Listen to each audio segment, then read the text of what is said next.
Tertúlia. Meu boa tarde aí para todos e todas. Hoje é dia 22 de abril de 2012, domingo. O verbete é de número 2273. Tem 7 páginas, 58 elogios e 19 máximas. Eu destaco aí a divisão do detalhismo, que tem 13 máximas. O tema é autocrítica para fenomenológico. A especialidade é autocriticologia. Quem fez isso aí com muito critério e trabalhou muito com o serviço aqui em torno dessa autocrítica foi o professor Max, que está aí muito bem assessorado e de contraponto com o Loche. Definição. A autocrítica parafenomenológica é o ato, capacidade ou habilidade da consciência, homem ou mulher, de julgar, avaliar, examinar e analisar racionalmente as próprias experiências parapsíquicas, distinguindo, quando presentes, os fatores intra- e extraconscienciais interferentes nas autoparapercepções, com vistas a identificar o conteúdo prioritário do parafenômeno. A identificação dos oniropenseres mesclados às vivências multidimensionais. O ato de desvendar os intrusos pensenes. As antidistorções autopensênicas parapsíquicas. A racionalidade predominante no PEN. O ato de julgar as próprias parapercepções. Os questionamentos cosmoéticos quanto ao universo da parafenomenologia pessoal. O hábito sadio de registrar as parapercepções. A análise imediata da paravivência. Eu aqui li algumas coisas da fatologia. O parafenômeno confirmador da hipótese aventada em experimentação parapsíquica prévia. O banho energético do amparo de função, avalizando a análise crítica parafenomênica. Os pós-fácios parafenomênicos e expansões da autocrítica do sensitivo. A função diagnóstica do campo energético homeostático. A autocrítica parafenomenológica qualificada por meio das autoexperimentações parapsíquicas continuadas. Agora, nós temos aí na argumentologia uma tabela, na verdade está falando 30, mas são 29 cotejos, entre parafenômenos superestimados e respectivas experimentações mal interpretadas. Vale a pena ver isso aí com calma, hein? Essa tabela. Agora, os procedimentos aí tem 10 especialidades, respectivos procedimentos ampliadores da autocrítica parafenomenológica, ferramentas importantes para a pesquisa e determinação da mensagem parafenomênica. Na remissiologia dos 15 verbetes, destacamos 5. Acriticismo, ajuizamento pessoal, consciência crítica cosmoética, consistência paraperceptiva, crítica benéfica. Frase enfática. Somente a autoexperimentação parapsíquica não resolve a problemática evolutiva da consciência. Daí a importância da autocrítica na identificação do conteúdo, a essência do parafenômeno. Você já incorporou o hábito da autocrítica quanto às próprias manifestações parapsíquicas? Quais resultados você atingiu até o momento? A bibliografia específica tem 2 fontes bibliográficas. Agora, a mega análise aí com o João Paulo. São 20 itens. Racionalidade, cientificidade, hiperacuidade, autocrítico-pensenidade, investigação, autoexperimentação, identificação, interpretação. Hipótese, conteúdo, paravivência, parafase, descobertas. Autopesquisologia, autocriticologia, autoparapercepciologia, autolucidologia, autodiscernimentologia, descrenciologia e omniquestionamentologia. Agora, o verbete aí do dicionário é a permutaciologia, o argumento é autoexperimentológico. Na argumentação tem 7 reciclagens práticas para a pessoa chegar à permutaciologia evolutiva cosmoética. Agora, questionamento. Na sua opinião, qual seria o ponto de partida para a criação de instituto de excelência nas áreas da matemática, física, mecânica, astronomia e computação, sem ranço burocrático e monarquista nas universidades de hoje? De que modo poderíamos criar uma instituição sem compromisso com o MEC, aos modos da instituição sem fins lucrativos e sem objetivo com mestrado ou doutorado? O senhor acha que isso é possível no Brasil? Não, eu não acho. Nós estamos fazendo isso. Nós temos 20 ICs, que estão todas baseadas nisso. Agora, a primeira que eu comecei com a minha turma foi o Instituto de Projeciologia e Conscienciologia. Mas hoje nós temos mais de 20. Todas elas estão nisso. Uma outra coisa, só para você aí, sua orientação. Teve aqui um amigo meu de meio século, que era reitor de uma universidade, muito amigo do ministro da Educação da ocasião. Ele veio aqui e queria transformar aqui, se eu quisesse, era só falar lá com o Ministério, numa universidade aberta. Então, aqui seria assim um campi universitário. Eu falei com ele que não topava a parada, porque senão eu ia entrar dentro da burocracia dos servidores públicos do Brasil que mandam nesse país e que paralisa tudo, você não pode trabalhar mais. Aí nossas pesquisas não iam para o espaço. Eu acho isso de morte. Então eu dei um contra. Ele, que era muito meu amigo, me chamou de cretino na hora, na frente de todo mundo. Você estava lá presente, você viu. Agora veja, a senhora dele, que é muito minha amiga, me deu toda a razão contra ele, na hora, entende? Todo mundo viu isso. Ele veio aqui, o reitor, com 7 professores da universidade, para dar uma cantada em mim. Que ele viu o alcance que nós estamos fazendo. Quantos anos já faz isso, hein? Há uns 10 anos já, né? Pois é. Agora, veja, nós não podemos institucionalizar a situação, porque senão vira tudo a burocracia brasileira. E outra coisa, com esse negócio de rombo de corrupção o Supremo Tribunal, Senado, Câmara, do jeito que é no Brasil, os lobos estão aí. A raposa está dominando. Como é que fica? A raposa dominando o galinheiro. Como é que fica isso? Não dá. A lebre tomando conta do jardim. Quer dizer, não dá, né? Agora, então, companheiro, qualquer coisa você vem aqui e você deve fazer uma consulta com a Unici, que é a que dirige esse negócio todo. Ela vai te dar todas as dicas dos estatutos, como é que faz isso, como é que nós fazemos, e tudo é interassistência. Ele é de São Paulo, da capital. Estou com insônia há 5 dias. Faço trabalho energético, massagem, chá de camomila, leite quente, leituras e nada tem resolvido. Estou evitando medicamento para não ficar dependendo deles. Na última segunda-feira recebi anestesia para tratamento dentário. Desde então iniciou a insônia. A anestesia pode provocar insônia? Pode, ela pode atacar. Processo de anestesia pega sempre a cabeça da pessoa. Estou com 52 anos, já tenho alguns sintomas de menopausa. Pode ser a causa dessa insônia? Predispõe, não há dúvida que predispõe. Meu trabalho com as energias poderia estar com assédio e desencadeando a insônia? Não. O trabalho com as suas energias deve estar melhorando a situação. Usa o EV e relaxa. Faça uma limpeza da sua cabeça. Como é que nós chamamos quando limpa a cabeça? E deixa tudo. E tem outra coisa. Como é que você coloca a posição? Tábula rasa, higiene consciencial.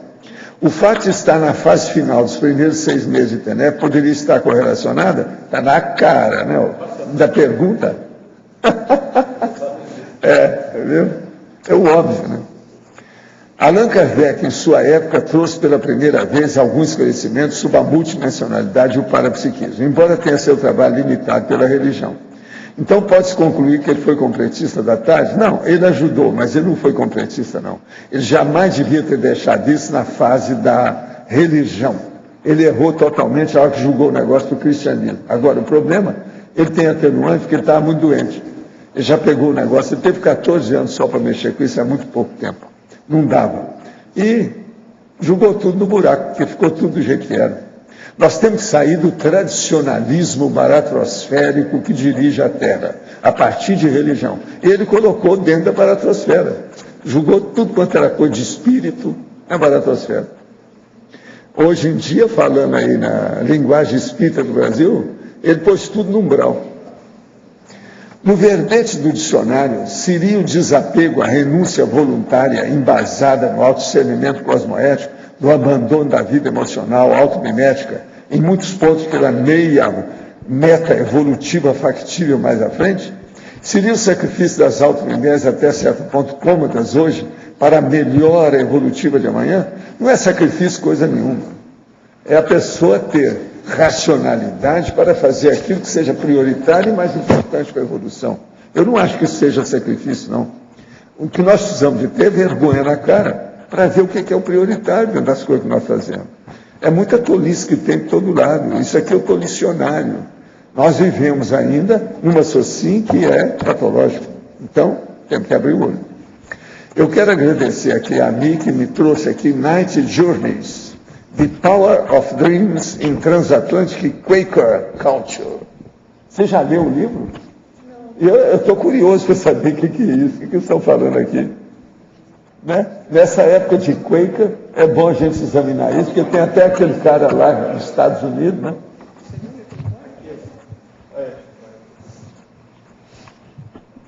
Eu estava fazendo uma pesquisa sobre o Thomas Say. E aí eu encontrei esse livro no Google Books, eu dei uma olhada no Google Books. Então ele menciona como, claro que a análise da escritora vai ser, evidentemente, que não é conscienciológica, vai ser psicológica. Eu não conheço nada em cima de sonhos. Esse livro saiu agora, tem um ano, coisa assim. Assim. Dar uma olhada. Então ele menciona como os sonhos fizeram mudanças no pensamento. Esse negócio de jornadas noturnas é esquisitinho. Vamos ver o que vai dar. Eles tinham sonhos. O que eu vi, o Thomas Say tinha um sonho que tinha um negro que estava entrando no paraíso junto com ele. Então, a partir daí, eles começaram a ter ideias abolicionistas. Muitas graças. Eu também quero agradecer a alguém que me mandou um presente no dia do meu aniversário, que eu não fiquei sabendo até hoje quem é. Eu estou falando agora, depois de 10 dias, que eu estava pesquisando e não sei quem mandou. É alguém aqui. Agora, o caso é de Belo Horizonte, que me mandaram uns presentes da Casa da Índia. Você está entendendo? Agora, o que é engraçado nessa história é que tem uma fazenda indiana que é da época da minha mãe. Então eu estava querendo saber quem é que mandou isso. Porque a minha mãe é que tinha aquela fazenda. É tanto que eu coloquei a fazenda, deixei lá, a Graça chegou agora, eu mostrei para ela o que é. É uma espécie de seda metalizada com prata. Uma beleza, né? Você olha assim, está tudo brilhando, aquele negócio em cima de você. Agora, é típico da Índia. Agora, o que eu vi foi assim, gente, isso é da minha infância, eu nunca mais vi aquele tipo de fazenda por aí afora, isso não é comum. Entende? Agora, eu vi que é Casa da Índia porque estava escrito tudo lá. E vieram outras coisas da Índia junto. Agora, não sei quem é que me mandou. Seja quem for, eu agradeço muito. Houve a recordação da minha mãe, que eu não sei porquê, um negócio que eu não via há muito tempo, então eu sou obrigado a abrir o jogo e falar o que é que aconteceu. Agora, o negócio eu coloquei até no meu supedano para ver aquilo durante uns dias, para ver o que era aquilo, para saber o que é que se passa. Agora, é bonito a fazenda, vocês sabem, a fazenda daquelas recortadas assim, ó, tipo prata, que brilha, sabe como é que é? Seda, tipo seda, que é a seda brilhante. Os indianos são doidos com essas coisas. E eles são os melhores para fazer esses tecidos, esses tipos de fazenda. Minha época. Fazenda é da minha época. Hoje em dia é tecido que o pessoal fala. Não, mas fazenda é que é o nome. O termo aí é fazenda. Você está entendendo? Não interessa. Aqui, ó. Não interessa não. O negócio é. Agora, tecido, isso é bobagem. Tecido é a fábrica de tecido. Então você pode falar que é têxtil. É a mesma coisa. Isso é indústria. O negócio é uma fazenda, porque o termo é esse, o termo técnico. E outra coisa, eu tenho que falar aquilo que era. Isso é década de 30. Agora, você conhece esse tipo de tecido? Conhece? Então você não pode falar nada. Você não tem gabarito para estar aqui, ó, você não tem gabarito para depor nesse tribunal. Não adianta. Valdo, Agora, ó, eu entrego o Max para você. Não, antes disso, no teu caso, alguém oferece a alguém, e se alguém E não esse alguém sabe quem. Não sabe Mas eu quem. não sei quem. E esse alguém não sabe quem. Que alguém ofereceu a alguém e esse alguém não sabe quem. Entende? É o meu caso. Agora veja, eu demorei 10 dias que eu estava pesquisando, perguntei para várias pessoas, sondei, eu não sei quem é que mandou aquilo para mim. Agora, em Belo Horizonte tem muita gente que eu conheço, né? Muita gente aí, tem o nosso povo aqui também, tem muita gente de Belo Horizonte. A última que eu não perguntei, que eu nem encontrei com ela, é da Solange. E a Solange às vezes sabe, que ela sabe tudo, né? Sobre Belo Horizonte. Agora, o que é interessante é que a casa da Índia, essa deve ser uma das maiores do Brasil. Para ter o material que eles mandaram, não é qualquer um que tem. Aqui deve ser indiano que está dirigindo lá tudo. É gente da Índia. Eu estou falando indiano, não estou falando indígena não, tá? Deixa eu explicar bem. Agora para o Max. Agora. Na pensenologia, na quarta e quinta linha, os morfopensenes confundindo a interpretação das parapercepções da consim projetada. Queria que eu explicasse um pouquinho? Uhum. O que acontece é o seguinte, quando a pessoa sai do corpo, o seu pensamento, ele acaba atuando na dimensão extrafísica, como uma coisa praticamente como se fosse viva e material fora de você. Esses são os morfopensenes. E se a pessoa não conhecer isso, não estiver muito atenta para isso, é muito comum que as coisas que acontecem com a pessoa durante o dia, no cotidiano, aquilo acaba se plasmando, por exemplo, fora do corpo, e a pessoa achar que aquilo é um fato real, algo que realmente está acontecendo. E, na verdade, nada mais é do que uma emissão do próprio pensamento da pessoa, no ambiente extrafísico e tudo. E aí a pessoa confunde aquilo. Muitas vezes acontece também, nesses casos de projeção, da pessoa plasmar outras personalidades, plasmar pessoas que ela conhece e até, por vezes, até estabelecer uma pseudo-interlocução com essa pessoa, que nada mais é do que na coisa da cabeça, ou coisa do pensamento dela. Então, é por isso que é importante você saber dessa teoria dos morfopensenes e aí atuar com as energias quando você estiver fora do corpo, entendeu? E quando chega lá, ela vai interpretar para uma outra coisa. O que acontece é assim, se a pessoa ela não tem crítica, na hora, ela mesma ela vai assumir aquilo como sendo um fato real. E às vezes acontece também da pessoa ter alguma projeção que ela pode não estar tão consciente na hora que ela está fora do corpo, aí quando ela volta, ela vai interpretar aquele fenômeno. Aí a autocrítica é muito importante para ela ver que aquela projeção, às vezes, que ela teve, que ela acha que foi bacana, teve uma série de experiências, às vezes até nova aí para ela, se ela não tem uma autocrítica, ela vê que, naquele momento, o meu pensene, o meu onirismo interferiu na minha experiência parapsíquica. Se ela não tem essa autocrítica para assumir isso para si mesma, ela acaba, na hora de fazer um relato que ele não condiz com a realidade dos fatos. O grande problema disso é porque a pessoa, se ela não coloca um relato realista, vamos dizer assim, ela não consegue aprofundar no próprio entendimento do que foi aquela experiência que ela teve. Se ela não consegue aprofundar nesse entendimento da experiência, ela dificilmente vai conseguir tirar o ensinamento daquela vivência. Por isso que é importante você ter muita crítica nessa hora, entende?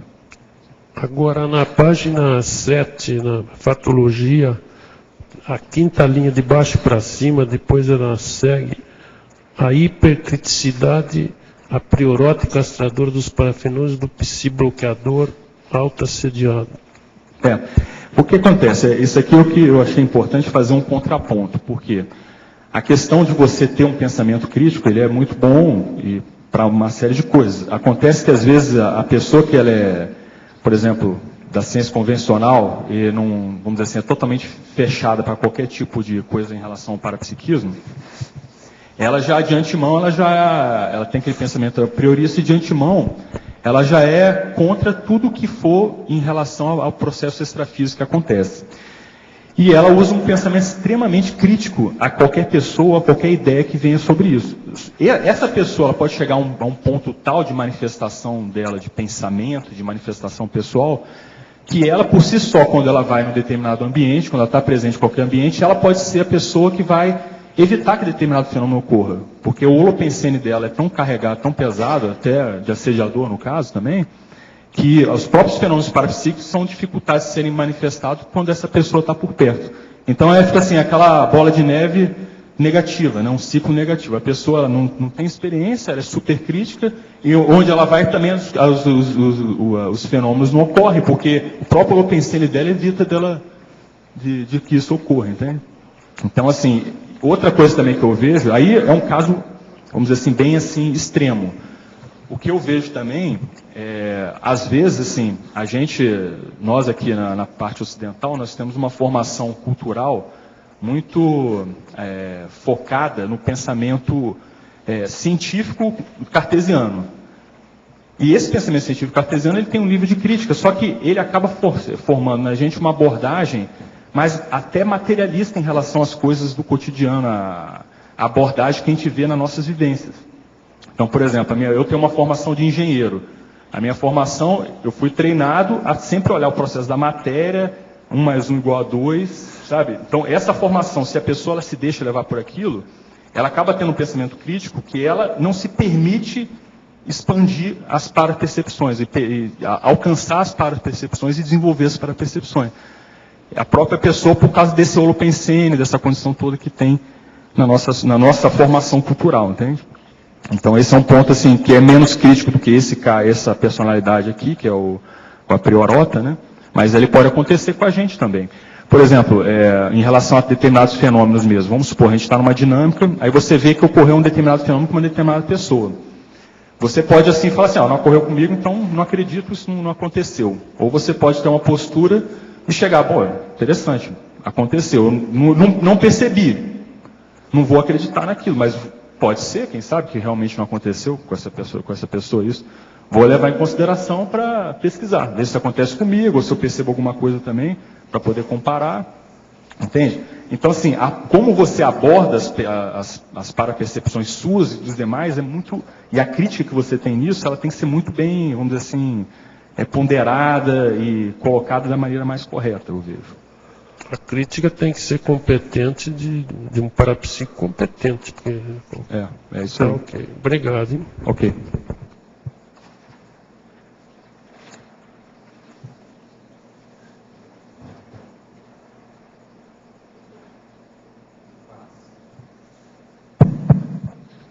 Na página 8, binomiologia, o segundo binômio. Você pode ampliar um pouco? Binômio, imaginação, juízo, autocrítico. O que a gente vê dentro da questão da parafenomenologia e do parapsiquismo, a imaginação ela é muito presente, principalmente, vamos dizer assim, a interferência da imaginação, ela é muito presente, principalmente quando a pessoa está num nível de desenvolvimento ainda inicial parapsíquico. Então é comum a pessoa ela vê determinada coisa, às vezes ela tem até um pequeno fenômeno, mas aí a imaginação dela, ela acaba complementando aquele fenômeno com a imaginação.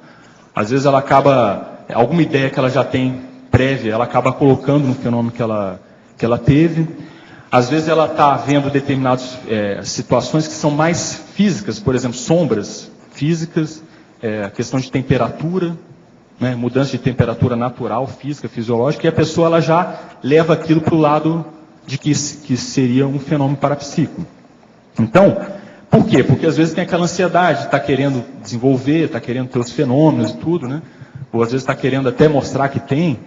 E se a pessoa ela não está focada na crítica, né? Se ela já por si só, ela já não desenvolve, não procura desenvolver um autojuízo crítico, na hora que ela vai fazer a análise dos fenômenos pelos quais ela passa, a tendência natural é que ela também não tenha, né? Não faça essa análise desse fenômeno com esse juízo crítico. Então a gente vê que essa questão do autojuízo crítico, ela deve ser disseminada para todas as manifestações em todos os atributos, que a imaginação é atributo.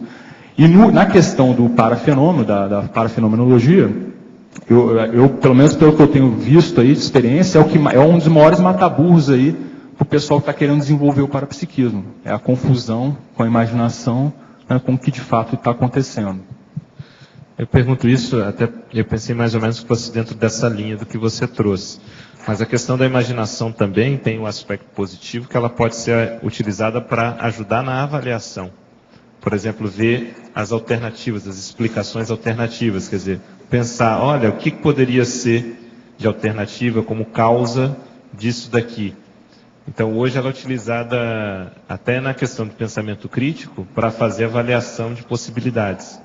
Como a gente está hoje numa prova da imagística, que tem a ver com isso, eu vejo que é nessa linha dela também pelo aspecto positivo, né? Então tem essa dupla condição aí, né? Isso. É a associação de ideias, né? Segue nesse caso. Agora, uma coisa que eu acho interessante também, que ajuda bastante a você entender os fenômenos que você passa, é a teoria do parafenômeno. Então, por isso que é importante a pessoa ela buscar a leitura e buscar ver quais são as possibilidades dos fenômenos. Porque às vezes ela está passando por uma coisa que ela não tem nem sinapse para poder classificar. Não tem, Então é importante que ela vá. Aí o problema da imaginação é que ela é sempre crítica, né?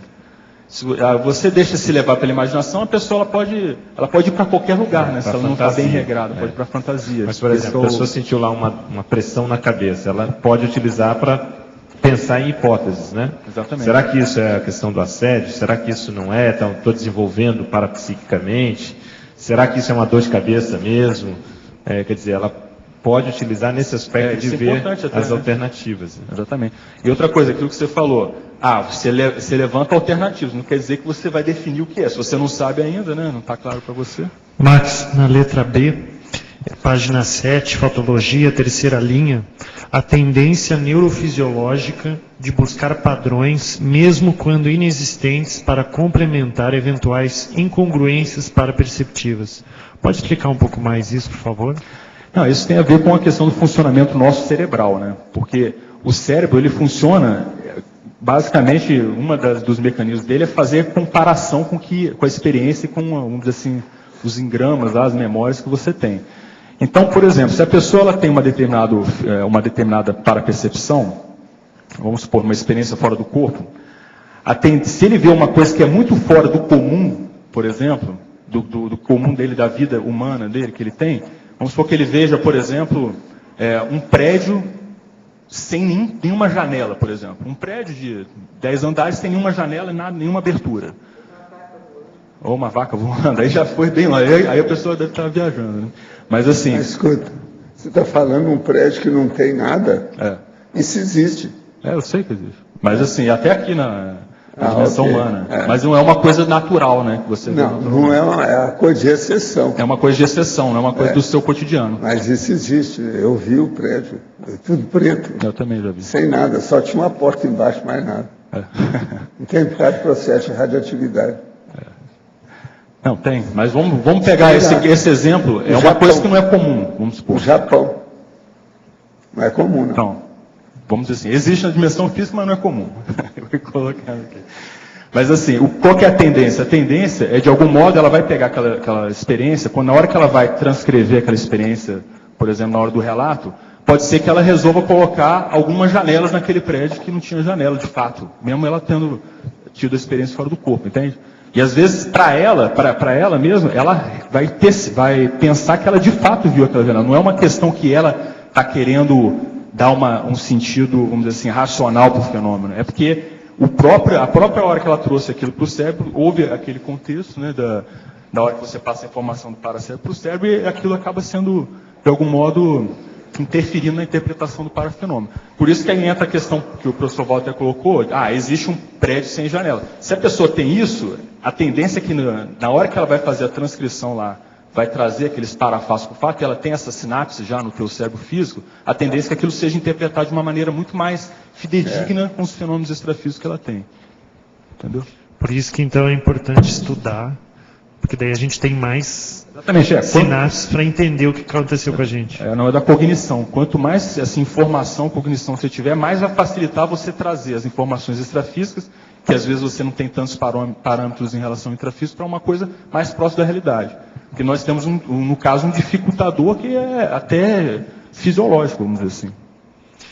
Em relação ao quadro que você colocou aqui no verbete, essa tabela, o que levou você a colocar nessa forma de tabela todas essas ideias? Olha, o que acontece é o seguinte, essa questão de fenômenos eu queria entender e também ajudar, e trazer para a gente discutir quais são os fenômenos que normalmente, vamos dizer assim, se você for analisar esses fenômenos aqui, não são fenômenos assim transcendentes, né? São fenômenos assim que grande parte de nós aqui temos algum nível de vivência. E são fenômenos, se você observar, que eu, pelo menos na minha vivência, eu já vi várias pessoas, e até eu mesmo, querendo confundir umas coisas com as outras, entendeu? Então, por exemplo, se você for pegar a questão lá, do banho energético, a gente, estudando a questão da neurofisiologia, você vê que o próprio sistema nervoso, ele pode desencadear uma sensação de arrepio em você. Então, teoricamente, isso não tem nada a ver com banho energético. Aí, o que eu já vi acontecendo várias vezes? A pessoa fala uma determinada coisa para uma segunda pessoa. Aí, essa segunda pessoa, ela fica emocionada com aquilo. Aquela emoção que ela teve, dá essa reação fisiológica, que é uma sensação de arrepio. Aí, essa emoção nada mais é que física, é uma questão física. Aí a pessoa, acabei de tomar um banho de energia aqui.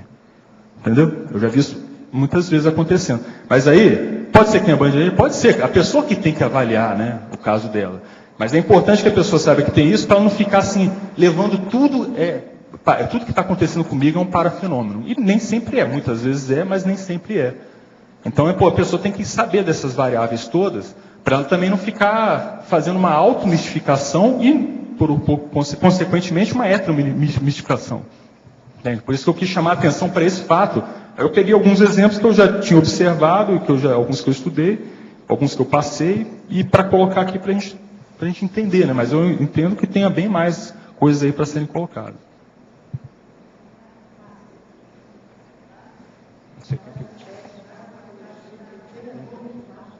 Está desligado. Está desligado. Depois você, tá, Sandra? Oi. Sandra. Está me escutando agora? Estou. Tá. Página 7, parapatologia, terceira linha de baixo para cima, você coloca lá ruído paracognitivo. Uhum. Esse ruído paracognitivo tem a ver com o que você estava falando anteriormente? Tem. É porque extrafisicamente também você pode ter determinadas informações que chegam para você que interferem na sua parapercepção, entende? Então, por exemplo, você pode estar, por exemplo, vou pegar o exemplo da projeção de novo. Você pode estar projetado e, de algum modo, captar informações à distância de onde você está. Um exemplo disso. Essa informação vem e na hora que você chega, você tem... É que nem o professor Val até relata na projeciologia a questão da memória quádrupla. É mais ou menos isso. Se você for ver, como é que você trata aquela monte de entradas de informações? Pode haver a tendência da pessoa a encarar aquela informação secundária como um ruído e aquilo interferir na percepção que ela está tendo, entendeu? Então, são variáveis que a gente tem que levar em consideração nessas análises aí, do parafenômeno que você está experienciando. Max, você falou da importância do conhecimento teórico dos fenômenos. Importantíssimo. Sobre isso eu cito, por exemplo, o curso que foi dado ontem pelo professor Rodrigo. Ele esclarece bastante sobre fenômenos da clarividência e não clarividência, o que é e o que deixa de ser. Ele deixou uma margem assim, de pesquisa pessoal muito interessante. Com certeza o livro, porque o curso é embasado no livro, com certeza o livro ajudaria muito a aclarar os fenômenos todos relacionados a processos visuais, ópticos, e os fenômenos da clarividência propriamente dita. Você falou que ele, então, abordou bem a questão de percepção, imaginação, todo esse contexto. Eu acho que falta, muitas vezes, um embasamento teórico, até da área de percepção, que a própria psicologia aborda do ponto de vista fisiológico. Então, falta cultura geral nesse aspecto, e acaba criando uma série de imitações de parapsiquismo que não o são, na verdade. Muita fantasia, muito problema até óptico, que a pessoa não vai ver, ela não consulta um oftalmologista com regularidade. Então, isso tudo, acho que deveria ser bem mais aprofundado no nosso caso. Eu acho, Mário, eu vejo assim, eu encaro essa situação até certo ponto como natural. Porque é o processo do aprendizado, né? A pessoa vai aprendendo as coisas, ela vai confundindo, vai vendo. Só que a gente não pode ficar só nisso, né? Ficar nisso ano após ano traz uma incultura, uma falta de cultura parapsíquica grosseira. E é ruim porque, às vezes, nos cursos nossos que a gente vai receber alunos de primeira vez, essa falta de embasamento teórico, até vivencial também, mas principalmente teórico, do nosso professor, cria dificuldades no aprendizado do aluno e cria não só aquele negócio de não acredite em nada. O aluno não acredita mesmo, ele vê que o negócio está furado, porque ele mesmo tem mais experiência do que o próprio professor. Então, falta cultura parapsíquica, é preciso voltar mais os olhos para essas leituras. Exatamente. Não, e a gente viu, até pela conversa que a gente teve agora com o Marcelo, a gente viu que a questão não é nem apenas cultura parapsíquica, é a cultura geral, porque o parapsiquismo é um processo de captação de informação, né, de comunicação, e ele depende de uma base cerebral para você poder interpretar ele todo em você. Então, aí entra também o processo da conscienciologia, quando a gente fala, a conscienciologia é tudologia. Então, quer desenvolver o parapsiquismo, desenvolve o mental soma. É lógico o negócio, então você amplia seu mental soma, conexão. Né? Ô Max, opa, agora está alto.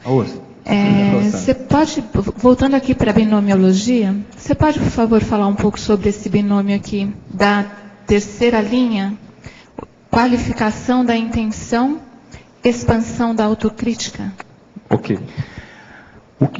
Eu vejo o seguinte, é importante a pessoa ela estar atenta, por exemplo, ainda mais no caso que você está tendo alguma espécie de fenômeno, de vivência parapsíquica em grupo, por exemplo, eu vejo que esse é um ponto assim sério nesse caso. Qual é a sua intenção na hora que você está, por exemplo, fazendo um relato parapsíquico, ou você está, por exemplo, querendo ter as experiências parapsíquicas? Por quê?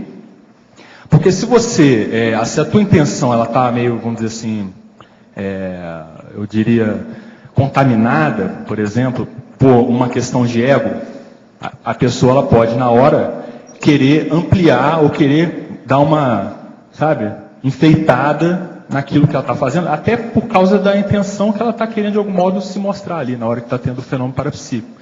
E qual que é o grande problema disso? Se a pessoa está fazendo isso, de algum modo, a autocrítica, no caso, ela seria, vamos dizer assim, o grande antídoto para que, eventualmente, algum problema de intenção seja, não deixe contaminar nessa avaliação do parafenômeno. Entende? Eu vejo que quando eu associo essas duas coisas, um dos aspectos que eu vi importantes são esses. Então, na questão da vivência do parapsiquismo, a intenção que a gente tem ao estar procurando ter as experiências e tudo, é muito importante. Até porque se a tua intenção está contaminada, a tendência é que você perca a assistência. E aí, se perde a assistência, se você não tem amparo, você tem assédio. Então, aí complica mais ainda a situação para você. Aí você vai, em vez de ter um fenômeno amparado, você pode ter fenômeno assediado. E aí a situação da pessoa começa a se degringolar. Entendeu?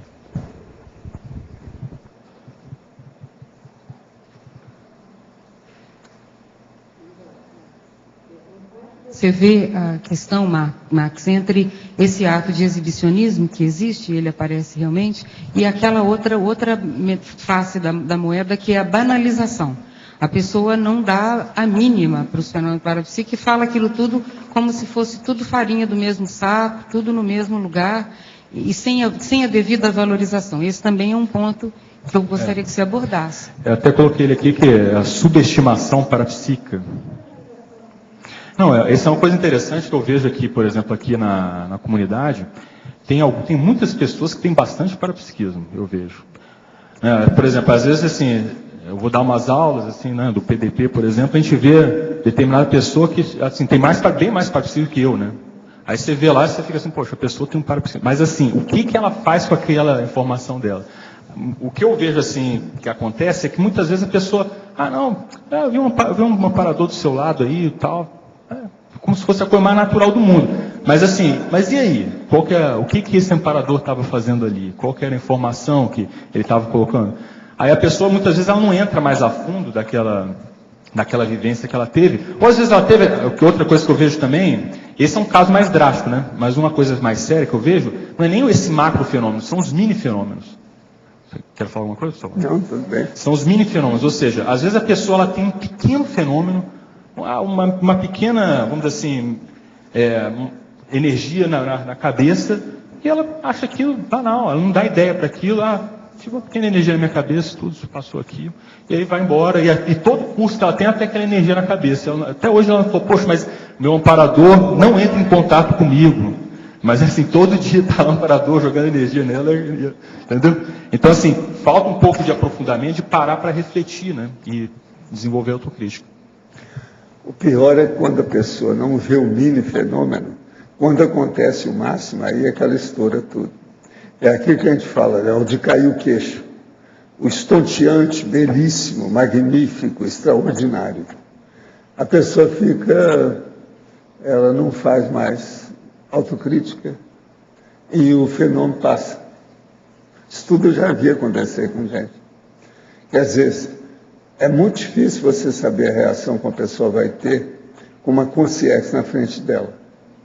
Se aparece aquela consciência que ela conheceu e ela aparece magnífica, fora de série, a pessoa tem que estar preparada para isso. Outra coisa, a interpretação errada disso é o mais comum que acontece. Por isso que a gente tem que começar a ver os mini fenômenos para você avaliar os grandes. Isso tudo que você está falando é muito bom. Tudo isso que você fez, o seu quadro, a tabela, muito bem. É o caminho. O caminho, né? Ela vai se preparar. Na verdade, os próprios amparadores, eu acho que só vão trabalhar com ela nesse nível maior a hora que ela tiver, né? Aproveitando que ela já tem. Ela tem que ficar tranquila com o pequeno fenômeno, para quando der o grande também, ela continuar tranquila. Senão, pode desequilibrar. Ela embaralha tudo, joga tudo no buraco. Não aproveita o conteúdo da mensagem do fenômeno. Não há pena. Não há pena.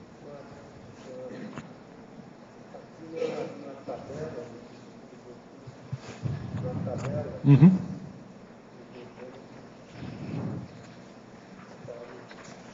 Tá, o microfone está sem som, né? Tá chegando mais um aí, Arlindo. A tabela na página 10, o item 27. Sincronicidades, atenção seletiva. O que acontece nesse caso aqui, eu já vi acontecer muito na questão do misticismo, né? Eu tenho alguns conhecidos, né, que são envolvidos nessa área, e assim, é interessante ele ver o seguinte, por exemplo, ele está com uma ideia determinada sobre um determinado assunto, aí ele começa a ver aquele assunto, ele acha que aquilo é um sinal para ele. Mas na verdade aqueles fatos, eles sempre estavam presentes ali, só que o que aconteceu? Como ele está interessado naquele assunto, ele começa a ver mais aquilo acontecendo. E aí, ou seja, isso é o processo da atenção seletiva, ou seja, é quando você coloca atenção para ver determinada coisa. Quer ver um exemplo disso? A hora que você vai lá e compra um carro vermelho. Aí você nunca tinha reparado que tinha tanto carro vermelho assim na rua. Aí você sai na rua e começa a dizer, poxa, mas quanto carro vermelho que tem aqui? Mas você nunca tinha visto isso, mas os carros vermelhos sempre estavam ali. É que você passou a ver aqueles carros vermelhos ali. Então, esse processo da atenção seletiva, ele é totalmente diferente da sincronicidade. A sincronicidade, ele tem a ver com o processo, é o que chama a atenção, né? O professor Walter até estava comentando outro dia, do número 11. Por exemplo, o número 11 está aí toda hora, mas a hora que é uma sincronicidade é a hora que, de repente, aquele momento, aquele número 11 apareceu na frente. Não é isso. Às vezes vem a consciência e mostra para você o 11. Aí já... Aí nem que dói. Você não tinha visto. Aí você liquidou com tudo. Agora, tem muita gente assim. Entende? Agora, tem gente que, aquilo que eu falo do Dr. Paulo McDonald, né? Ele chegou aqui e falou, seu povo é muito bonito. Tem gente que não vê o nosso povo, como é que o nosso povo é bonito, só vê os feitos.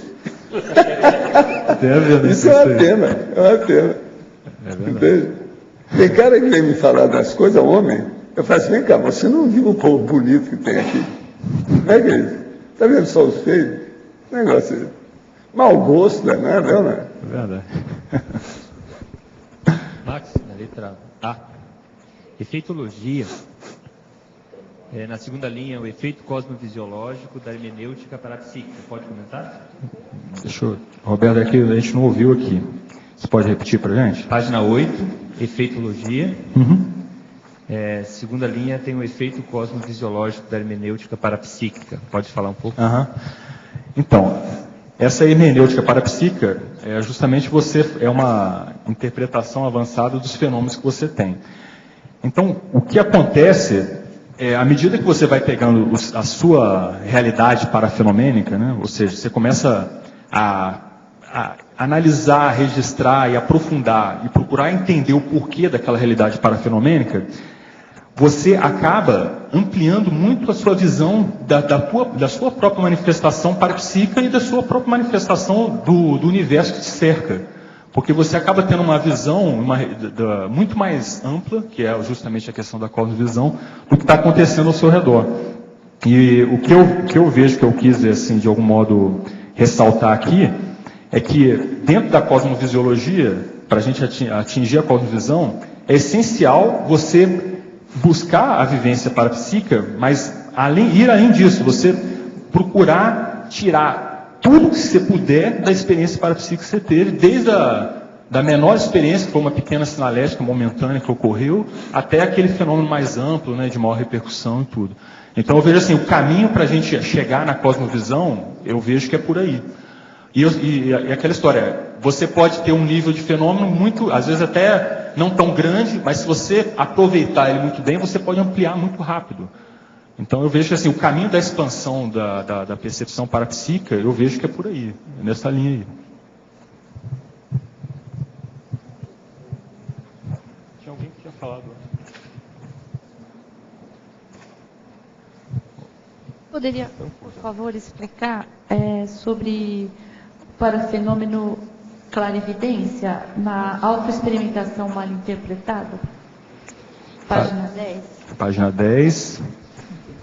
No item 6. Tá, o item 6, aqueles itens lá secundários? Isso. Tá. Então aqui a gente está fazendo uma comparação quando a pessoa ela tem um determinado... A segunda coluna é uma experiência que a pessoa teve, que ela interpretou mal, considerando essa experiência como sendo um parafenômeno. Então, essa série de experiências aqui, elas podem ser confundidas com a clarividência. Então, por exemplo, a pessoa ela tem lá uma alucinação visual. Às vezes pode ser por causa de uma patologia mais séria, ou às vezes por causa de algum contexto fisiológico momentâneo. Ela pode ter uma alucinação visual. A alucinação, ela não é uma clarividência, apesar de que ela pode ser próxima à experiência de clarividência, mas de fato não é algo externo que está acontecendo. A alucinação ela é fruto de uma condição intraconsciencial do indivíduo. E aqui são uma psicose, por exemplo. E aqui são vários efeitos que têm a ver, por exemplo, com o mecanismo nosso, né, de visão, que podem serem confundidos. Então, por exemplo, você tem lá esse efeito autocinético, né? O que é ele? É quando você percebe um determinado ponto de luz, aí você olha para aquele ponto de luz e aí ele é como se ele estivesse se movendo. Mas na verdade ele não está se movendo. É uma questão fisiológica que faz você perceber com que aquele ponto esteja se movendo. Aí daqui a pouco a pessoa pensa assim, poxa, tinha uma consciência que estava um ponto de luz e ele se moveu. Mas não era isso, era o efeito autocinético acontecendo com a pessoa. Entende? Persistência retinal é outro item também, aquele negócio que você olha fixo para uma região que está iluminada, fecha o olho, né?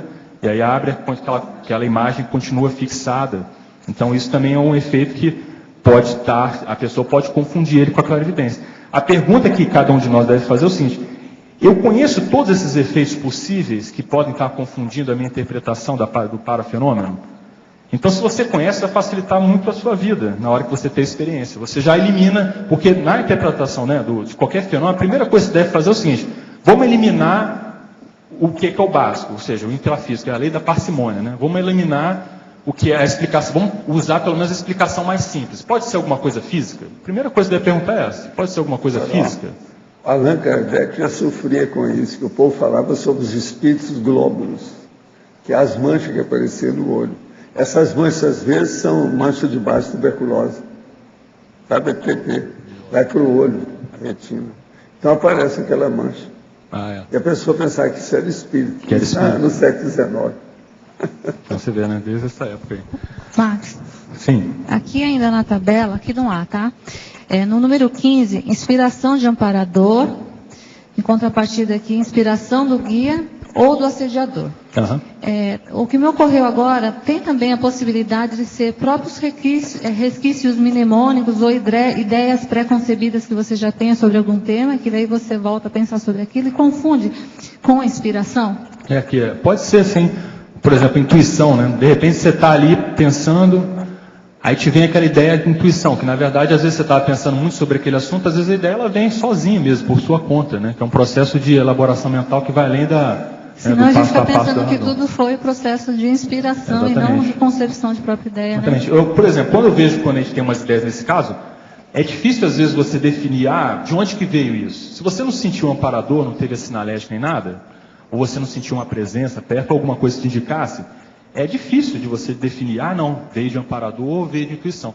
O que eu vejo nessa postura é aquela postura nossa de cientista, né? Olha, tive uma ideia aqui. Aí você vai pensar, bom, eu estava pensando nesse assunto antes, tem relação com o que eu estava pesquisando, com o que eu estava estudando antes? Às vezes tem relação, às vezes é um processo natural mesmo de aprofundamento em um determinado tema, que a ideia vem depois, que é um processo de elaboração do pensamento que às vezes acontece assim. Às vezes pode ser o próprio amparador que usou desse processo para te inspirar mesmo.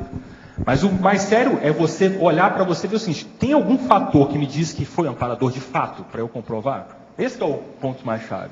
Você pode até falar, parece para mim que foi uma coisa de amparador, mas eu não tenho nenhuma informação para me dizer. Mas você pode também falar assim, não, tem alguma coisa me dizendo que foi de amparador, aí é o seu parapsiquismo também que está te dizendo. O que eu vejo de mais sério é você pegar isso e analisar dessas coisas, não é fechar a questão, não, é amparador, acabou. Então, o amparador está aqui, apareceu, tudo, me inspirou. Entende? Eu acho que essa postura que a gente tem que começar, nós todos, né, que sempre está desenvolvendo cada vez mais. É não fechar a questão com algo que você ainda não tem as informações todas para fechar aquela questão. Você, na verdade, você vai levantar hipóteses, que nem o Lógico até colocou aqui para a gente no início. Será que foi uma dor na cabeça? Será que foi um processo fisiológico? Será que foi uma escagem, alguma coisa nesse sentido? Então você estabelece aquelas informações todas. E o que eu acho interessante quando a gente faz isso, é que, em geral, isso acaba te facilitando a ter outros fenômenos. Porque, na verdade, assim, quando você estabelece a hipótese sobre um determinado fenômeno, às vezes você não entende ele. Eu até coloquei na fatologia um aspecto falando disso. Aí você não entendeu. Daqui a pouco você acaba tendo um outro fenômeno, uma outra experiência parapsíquica, que ela explica aquele fenômeno inicial que você não estava entendendo. Isso te dá uma satisfação muito grande, te dá motivação para continuar pesquisando, continuar aprofundando. Entende? Agora, se você fechou a questão, acabou, não tem mais discussão. Então não tem por que você ir à frente. Aí você fica na superficialidade das análises. Entende? Aí você acaba não tirando o proveito de tudo que você está tendo de experiência. Tem mais uma coisa aqui na página 8. O último antagonismo para percepções parapsíquicas e aqui. Essência e estética. Achei. Onde é que está mesmo? No último, na página 8, no último antagonismo. Antagonismo. Essência e estética. Como fazer essa... Porque assim, a princípio a gente vai pela cara do fenômeno, assim, né? Como você fazer essa discriminação? Eu vejo o seguinte, a gente pode ver, por exemplo, você pode ter uma clarividência e ver uma pessoa com aparência muito bonita. E essa pessoa ser uma assediadora, por exemplo. Entende? Então, olha só, essência estética. Então, como é que você pode identificar se é assediadora? Aí entra a questão, quais foram as sensações que você teve lá? Você conseguiu perceber alguma coisa das energias daquela consciência? Né? Por exemplo, em que contexto foi que ela apareceu? Na hora que ela saiu, que ela se afastou, como é que você ficou? Você ficou melhor ou você ficou pior do que você estava antes? Né? Como é que você está se sentindo? Suas ideias, elas estão mais amplificadas? Ampliou sua lucidez a presença ou foi uma coisa que te trouxe alguma incômodo, alguma situação negativa, entende?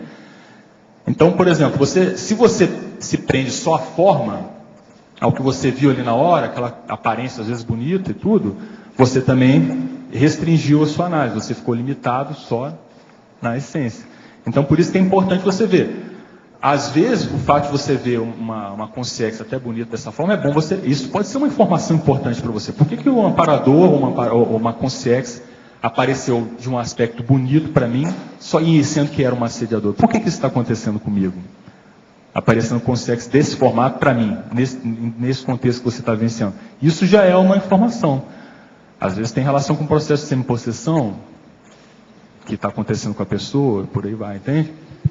Então, por isso que assim, a gente deve aprofundar um pouco mais nessas análises. Max, a questão também aí entra uma razão muito séria para a reeducação emocional, porque o carente não pode ser seletivo, ele não é seletivo. Quem está em carência não é seletivo. A pessoa está com fome, ela não vai ficar selecionando os pratos que ela vai comer, evidentemente. E nesse aspecto acontece a mesma coisa. Quer dizer, a pessoa que está carente de aproximações, de sei lá o quê, ela tem muito mais facilidade para se embananar na interpretação. Então, por isso que a carência afetiva emocional, nesse caso, ela é muito séria na questão parapsíquica, mais do que tudo, para a pessoa não estar predisposto a... Porque senão ela não é seletiva, ela não consegue ser seletiva. A falta de análise crítica vem de necessidades que não foram atendidas. Então, a pessoa primeiro precisa de atender aquela falta, para depois ela começar a ser seletiva. E no parapsiquismo isso aí tem um peso enorme e traz um prejuízo muito grande, né? Eu lembrei de uma outra experiência, até que aproveitando o professor Mário aqui, eu me lembro de um SCP-2 que eu fiz com ele. Aí eu senti, estava no SCP-2, eu senti uma pressão nessa região aqui, que não foi uma coisa agradável, foi uma coisa incômoda. Aí eu falei para ele assim, pô, tem um assediador aqui vindo em cima de mim e tudo e tal. Aí eu falei, mas como é que você sabe que é assediador? Por que não é o teu amparador? Aí me quebrou, né? Quebrou minhas pernas, o pessoal daqui de fora disso.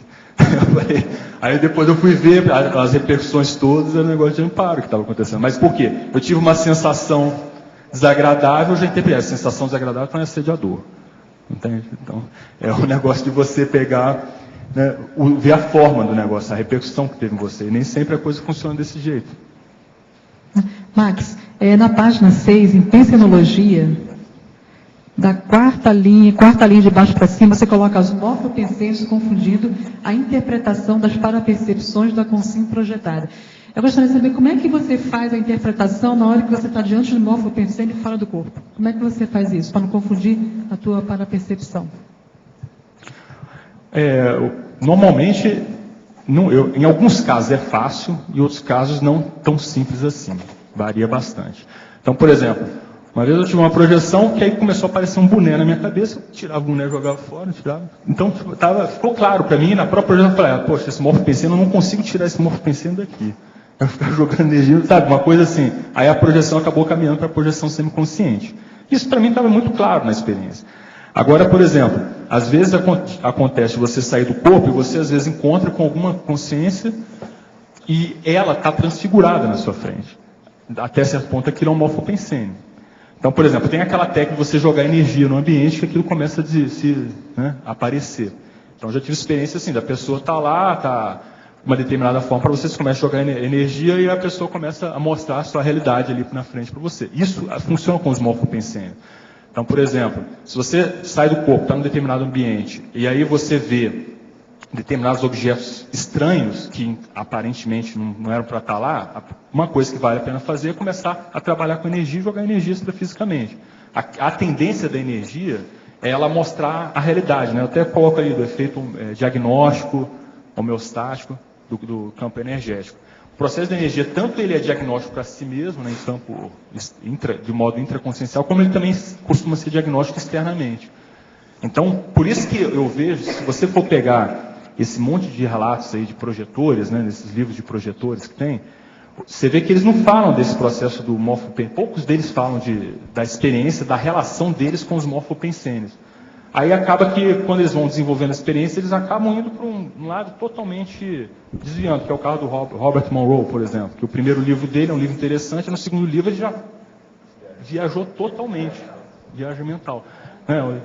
Viagens lá extracorpóreas. Por quê? Ele se deixou levar totalmente pela imaginação, pelos guias cegos lá, pelo morfopensene. Porque ele não tinha domínio disso, até o professor Walter, que ele é da área de engenharia e tal, né? O cara não tinha domínio dessa área.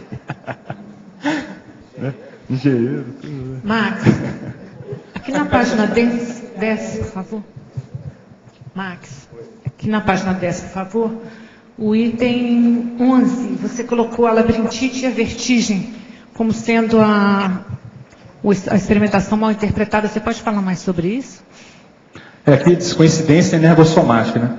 O sentido, essas duas experiências que são fisiológicas, elas às vezes pode dar uma sensação na pessoa de similar, né? O próximo à descoincidência. A pessoa pode estar com algum problema físico, de labirintite, por exemplo, e ela está achando, não, poxa, ultimamente eu ando ficando muito descoincidido.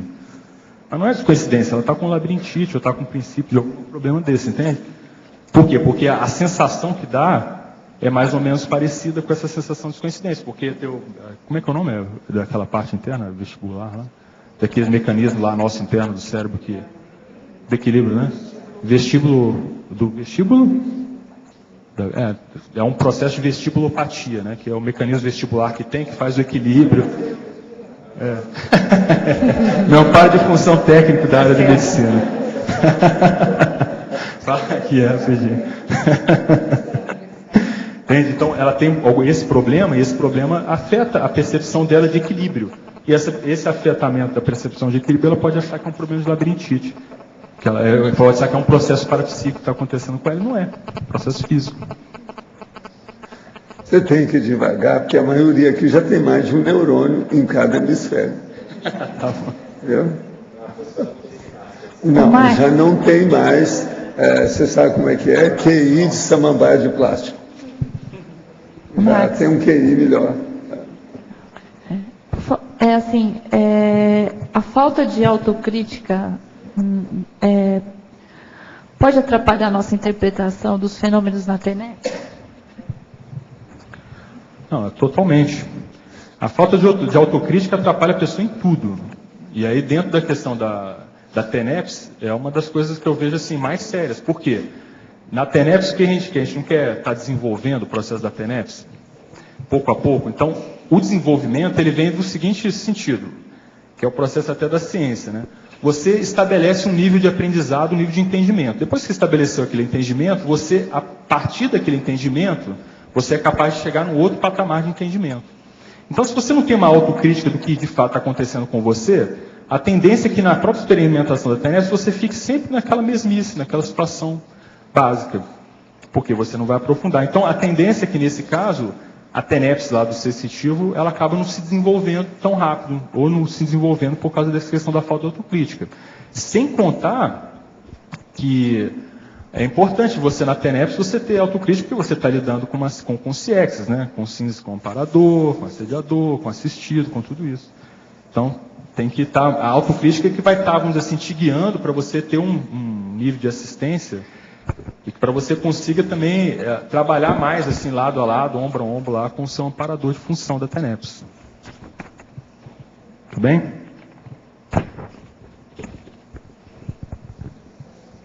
Max, na página 9, na tabela aí, se podia ampliar a número 1. Assimilação simpática e acoplamento áurico. Então, na verdade, a assimilação simpática, ela poderia dizer assim que ela é um aprofundamento do acoplamento áurico. Então, na assimilação simpática, você vai, quando você, por exemplo, está conversando lá com a Rosa, vocês dois, por exemplo, vocês estão num nível já, por exemplo, de praticamente constante acoplamento áurico, que é a tendência que ocorra assimilações simpáticas espontâneas com vocês aí durante o convívio. Aí você tem um amigo seu, que você tem um contato, você vai ter um acoplamento áurico natural com ele na conversa. Se você, por exemplo, trabalhar mais com as energias, aprofundar, você pode aprofundar esse acoplamento áurico num ponto, por exemplo, que você pode começar a ter determinadas sensações que o seu amigo está tendo. Sensações em chakras, sensações emocionais, até mesmo captar determinados pensamentos e tudo. Então, é uma questão, nesse item aqui, seria mais uma questão, vamos dizer assim, até didática, né, do limite onde está o acoplamento áurico e do limite onde tem uma assimilação simpática. Por exemplo, se a gente for ver, nós aqui, agora, nós estamos no nível de acoplamento áurico, todos nós aqui. Entende? Agora, por exemplo, você pode chegar e aprofundar, de repente a pessoa que estiver nessa posição, o professor Valdo, você quer fazer assistência para alguém, você pode entrar e aprofundar aquele acoplamento áurico na hora que você está falando com a pessoa, para poder entrar mais, fazer a assimilação com ela, com o amparador que está com ela, para você poder, de repente, responder ou conversar com a pessoa dentro de uma informação que seja aquela mais importante para ela naquele momento. Tá ok. Oi. Aqui em cima no ar, na página 7, na fatologia, tá? Terceira linha. Fala um pouco dessa tendência de buscar padrões, mesmo quando inexistentes? Isso. Então, a gente comentou um pouco antes, mas basicamente aqui, Tânia, é o seguinte: existem os mecanismos nossos cerebrais que ele funciona por base de comparação. Quer ver, às vezes, quando acontece isso? Se você olha, por exemplo, dentro de uma folha de papel, uma bola com duas bolinhas menor no centro, uma do lado da outra, e uma outra bola embaixo, não sei se conseguiu visualizar, a tendência da pessoa é querer ver um rosto ali. Você entendeu? Ela vê, tem um rosto ali. Você viu uma bola, uma circunferência, com umas duas bolinhas pequenas, como se estivesse no lugar do olho, e uma bolinha pequena no lugar da boca. Aí você olha para aquilo, o teu cérebro olha para aquela imagem, e ele interpreta, tem um rosto aqui. Então, esse mecanismo, ele ilustra como que o cérebro funciona. Ele já viu um padrão ali de um rosto, mas na verdade aquilo não é um rosto, são 4 circunferências que estão ali, coincidentemente, naquela posição. Isso, o que acontece? Você vê, o nosso cérebro, ele tem essa base fisiológica e ele funciona dessa maneira. Então, o que acontece? Na hora que você tem um determinado fenômeno parapsíquico, e aí você traz essa informação para o cérebro físico, qual que é a tendência? Aquelas imagens, aquelas informações, aquelas condições todas que você captou do extrafísico, na hora que você vai trazer ele para o cérebro físico e vai, de algum modo, recodificar ou repassar essa informação para tuas sinapses cerebrais, o cérebro vai atuar nisso aí. Então o cérebro ele pode pegar e vai querer pegar aquelas informações e estabelecer padrões naquelas informações. Qual que é o problema disso? O problema é que no momento que ele faz isso, ele vai deturpar a realidade do fenômeno. Você tem um equívoco, né? Aí a pessoa tem um equívoco ali. Qual é a técnica? Qual é a sua técnica? Aí disso aqui a gente estava conversando, aí uma das conclusões que a gente viu, já que você trabalha com padrões, vamos arrumar o máximo possível de padrões. Padrões corretos, porque o padrão de olhar a bola e ver os 3 círculos e imaginar um rosto, ele é correto, não é? Não, ele ajuda o cérebro a funcionar melhor. Então. Né? É uma possibilidade, né? Tem N outros padrões, mas o que a gente está falando é o seguinte, uma das soluções que a gente vê para isso, que pode ajudar nisso, é a pessoa ampliar o nível de experimentação, de cognição que ela tem, de informação. Por quê? As informações, as cognições, o conhecimento, tudo isso, eles são bases de formatação para você trazer aquelas experiências extrafísicas e traduzir elas em função disso que você já tem em si. Então, se o meu mundo pessoal, tudo que eu tenho no meu cérebro armazenado, as minhas sinapses, ele está no padrão 10 e o seu está no padrão 100, a mesma experiência você vai poder trazer para o teu cérebro e tirar muito mais conclusões e ficar muito mais próxima da realidade do que o meu caso. Pode acontecer isso, entendeu? Dependendo do nível de complexidade da experiência que você está passando. Então, por isso que a gente está falando aqui, uma das soluções é essa. Agora, por exemplo, eu acho que esse é um ponto que a gente tem que estudar mais para ver como é que o cérebro funciona, que é o que o Roberto estuda lá, né, da neuroconscienciologia, por exemplo. Isso está dentro da neuroconscienciologia. Como é que o cérebro afeta as experiências parapsíquicas que a gente tem, a interpretação das experiências parapsíquicas que a gente tem. Beleza, Max. Muito obrigada. Max, eu queria aproveitar que você citou aqui o item 1, assimilação simpática e acoplamento áureo, para até discutir uma coisa e tirar uma dúvida. Você falou sobre o acoplamento sendo um fenômeno mais, assim, corriqueiro, citou até o exemplo da gente estar todo mundo acoplado e tal, e o aprofundamento dele levando à assimilação simpática. Eu também tinha esse conceito, mas algumas vezes eu já vi discussão, acho até que aqui na tertúlia, sobre ser justamente o contrário, né? Assimilação, até certo ponto, contrário. Assimilação ser um fenômeno, uma ocorrência que é quase que automática, e o acoplamento áurico sendo um fenômeno mais complexo, mais amplo. Então, já que você estudou o tema, queria que você... Olha, o entendimento que eu tenho, depois o professor Bal pode complementar, é mais ou menos esse. Agora, sim, a assimilação, se você for ver, por exemplo, que nem o professor Val trouxe um caso aqui uma vez, de um médico que estava cuidando de um paciente, uma criança que estava com câncer. Então, ele vamos dizer, se compadeceu muito pela situação da criança, e aí o que aconteceu? Ele começou a assimilar o câncer da criança. Mas foi um processo de assimilação profunda. É muito mais sério, eu vejo que é muito mais amplo, muito mais complexo do que o acoplamento áureo, que às vezes existe entre um médico e o paciente. Depende do nível que a pessoa fez a assimilação. Tem gente que assimila, às vezes, um holopensene inteiro. Aí ela vai para a cama, quando o negócio é negativo. Chega em certos lugares que não vão. Por que é que a gente tem que escolher muito os companheiros, assistentes e colaboradores para ir no local de poltergeist? Porque se a pessoa não estiver acostumada, ela chega lá e assimila aquilo tudo. É assimilação. Assimila o negativo que eu estou falando. Se ela chegar lá e ficar com medo, arranjar mais um assediador e junto da gente, quer dizer, não dá, né? Mais trabalho, mais Precisa serviço. estudar muito isso. Agora, é nessa linha, professor Waldo, você vai aprofundando, né, o acoplamento até que você chega no nível de você entrar mais dentro do processo da pessoa. Né? Agora, a assimilação, ela é uma expressão, assimilação simpática, uma expressão muito vasta, né? Grande. Então, o universo é maior.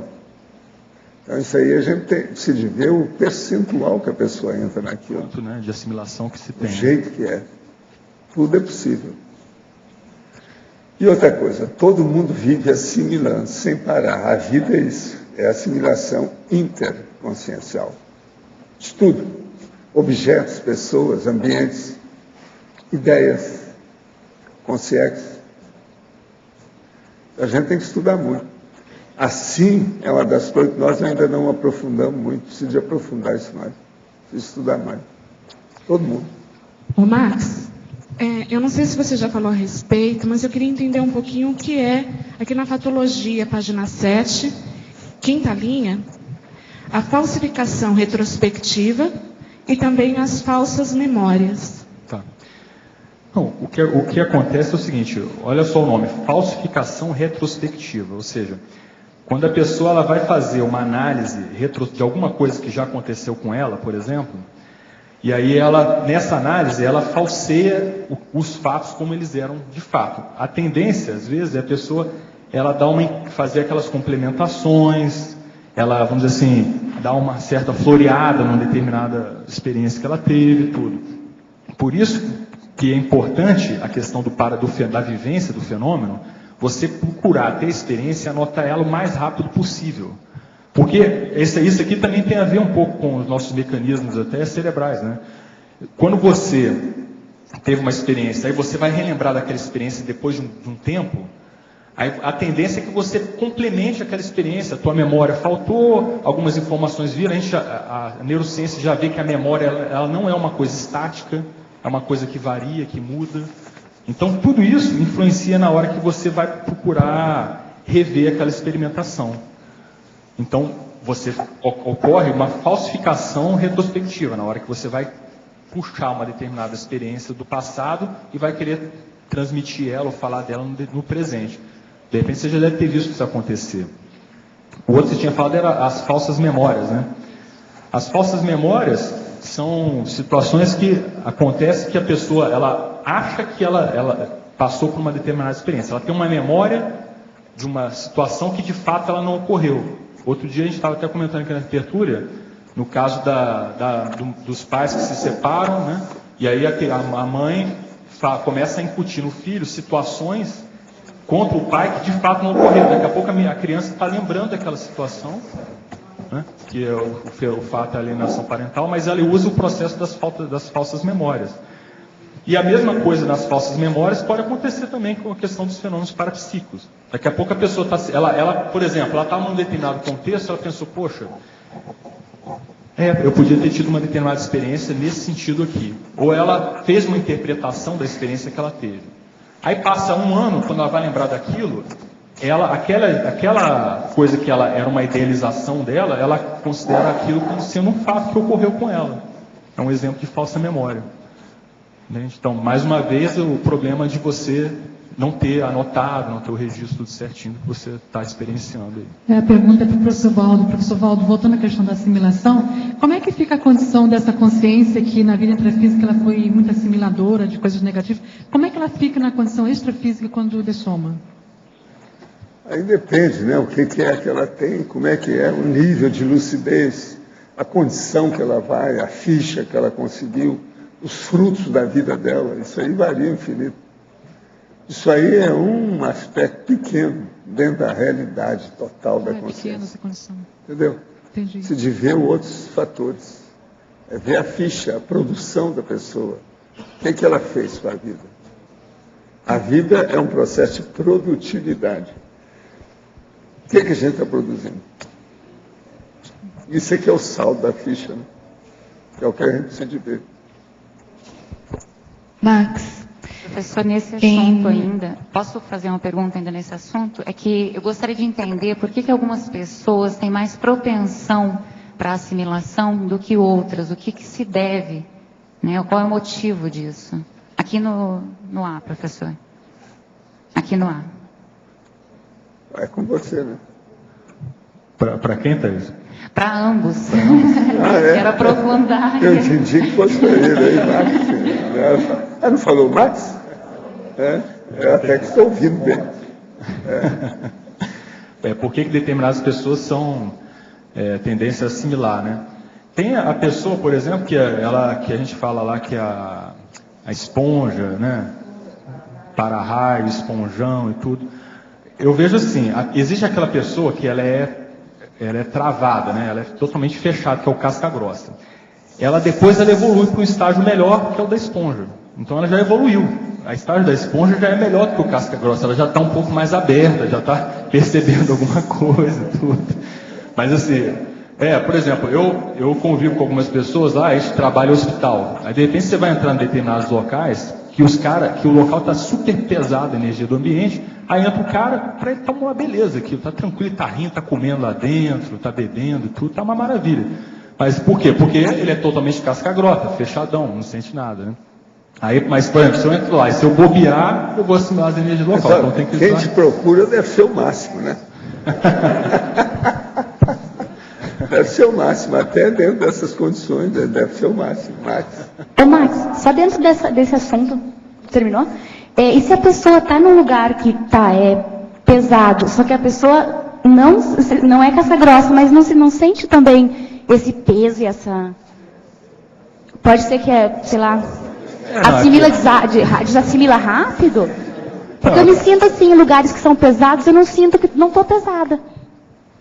Você tem que dar uma estudada para ver o que está acontecendo. Pode ser que você ainda tenha que abrir um pouco mais seu chakra, trabalhar suas energias. Pode ser que você está bem aqui naquele ambiente. Talvez seja o caso. Tem que estabelecer aí uma terceira posição que não foi tocada, né? Qual que é? Que é o casca grossíssimo, que é esponjão. Ele tem as duas coisas. E nem sabe o que está acontecendo. Ele é casca grossa, chupa tudo e não reconhece. Tudo isso eu já vi. As piores são os homens, não são mulheres nesse caso, são homens. Ele chupa tudo, ele chega no lugar, por exemplo, começa a ficar perturbado com aquela situação e não percebeu que é o ambiente que fez aquilo em cima dele. E ele fica cada vez mais alterado. Daqui a pouco ele está contra tudo e todos. A primeira manifestação que acontece com uma pessoa dessa é a irritação. Ele aumenta o processo de irritação. Eu tenho trazido agora para vocês estudar mais o que é irritação. Porque nós já estamos chegando no nível da irritabilidade, quer dizer, já crescemos muito. Que nós já estamos chegando no nível que já está na hora de falar em irritabilidade. Você sabe que é uma das coisas mais sensíveis que tem de falar sobre uma pessoa que está irritada. No entanto, ainda tem muita gente com irritação aqui. Tem que acabar isso. A irritação é inadmissível. Não pensem, olha a lógica. Não tem motivo. Agora, a irritação, eu já falei aqui também nesses últimos tempos, nós estamos estudando isso mais, que ela é o primeiro passo para o autoassédio, ou manifestação do autoassédio, que chama e evoca o heteroassédio. É a irritação. Agora, uma irritação que é continuada, sai de baixo.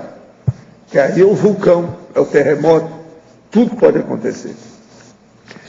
De que modo a Conscienciologia analisa a questão da fé e do milagre? Conscientes guias cegos pode ocasionar curas em consciências enfermas? Ou tudo isso ocorre devido a efeito placebo? Isso é para você. Não, a questão de milagre, por exemplo, não existe. O que existe são fenômenos parapsíquicos, né? Que ocorrem, e por exemplo, nessas seitas que a gente vê, por exemplo, evangélicas, alguns deles até ocorrem também, e ocorrem por causa da energia consciencial ali presente, e muitos deles têm a presença de guia cego atuando ali. Né? Agora, Fatologia, página 7, terceira linha. Poderia comentar sobre a tendência neurofisiológica de buscar padrões, mesmo quando inexistentes, para complementar eventuais incongruências paraperceptivas? Essa aí a gente já falou umas 2 vezes. Já. Você pode explicar mais?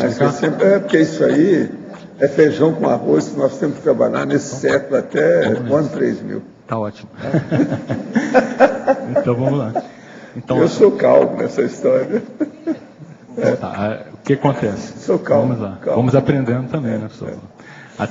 Essa tendência neurofisiológica, o que a gente está colocando aqui, é que todos nós temos uma tendência que já é inata, vamos dizer assim, já é genética, que vem com, vamos dizer assim, junto com o corpo, essa tendência está presente, de que a gente identifica, o cérebro funciona identificando determinados padrões. Aí um exemplo que a gente citou, que é usado até, né, em testes, quando você pega, por exemplo, um círculo, né, e com 2 bolinhas lá na posição do olho e uma bolinha na posição da boca. Quando qualquer pessoa olha para esse círculo, imediatamente o cérebro ele reconhece uma face lá. A primeira coisa que ele imagina é sendo uma face de algum boneco, alguma coisa assim. Essa é a tendência neurofisiológica. Por quê? Porque tem a ver com o funcionamento do nosso cérebro. E isso ocorre isso pode ocorrer também na hora que você tem uma experiência parapsíquica, que nessa experiência você está atuando pelo paracérebro, e aí na hora que traz essas informações do paracérebro para o cérebro, essa tendência vai estar presente. Então, isso pode causar uma interferência e pode deturpar, de algum modo, os fatos da experimentação parapsíquica que você teve. Sinergismologia, página 7, 4ª linha. Poderia abordar o sinergismo evolutivo, teoria prática, autodiscernimento, autovivência parafenomênica e autoconvicção? O que a gente vê é que todos esses itens aqui, no momento que a pessoa ela aborda a questão do parafenômeno, da vivência parafenomênica, com a teoria, com a prática, com o discernimento, né, e ela começa a desenvolver uma autoconvicção das suas próprias experimentações, isso acaba, atuando conjuntamente, isso acaba tendo um desenvolvimento, isso faz a pessoa se desenvolver nos seus experimentos parapsíquicos. Ela começa a conseguir tirar mais o conteúdo, extrair mais informações e até qualificar mais os fenômenos parapsíquicos. O sério que eu vejo aqui é a pessoa pensar, é como se esses fatores todos, para a pessoa desenvolver o seu processo parapsíquico, ela tivesse que trabalhar com esses fatores todos simultaneamente, que fazendo isso ela consegue se desenvolver mais rápido. Agora, aqui da Alemanha para você. Albert Bettolf, poderia expandir mais a ideia, a hipercriticidade a priorota e castradora dos parafenômenos do psi-bloqueador autoassediado. Isso está em Fatologia, página 7, 5ª linha de baixo para cima. Tá. Então, o que acontece? O psi-bloqueador é aquela consciência que, quando ela chega a um determinado ambiente, que vão haver fenômenos parapsíquicos, ou que querem se desenvolver fenômenos parapsíquicos, ele tem a tendência de anular qualquer manifestação de fenômeno parapsíquico. E uma das coisas que essa personalidade apresenta é essa hipercriticidade, que é uma hipercriticidade quanto a qualquer tipo de experiência que não seja física, material. Então ele é agressivamente muitas vezes, contra qualquer pessoa, qualquer contexto, qualquer situação em que as pessoas tenham desenvolvido a questão parapsíquica. Isso, para ele, é uma situação muito negativa. Por quê?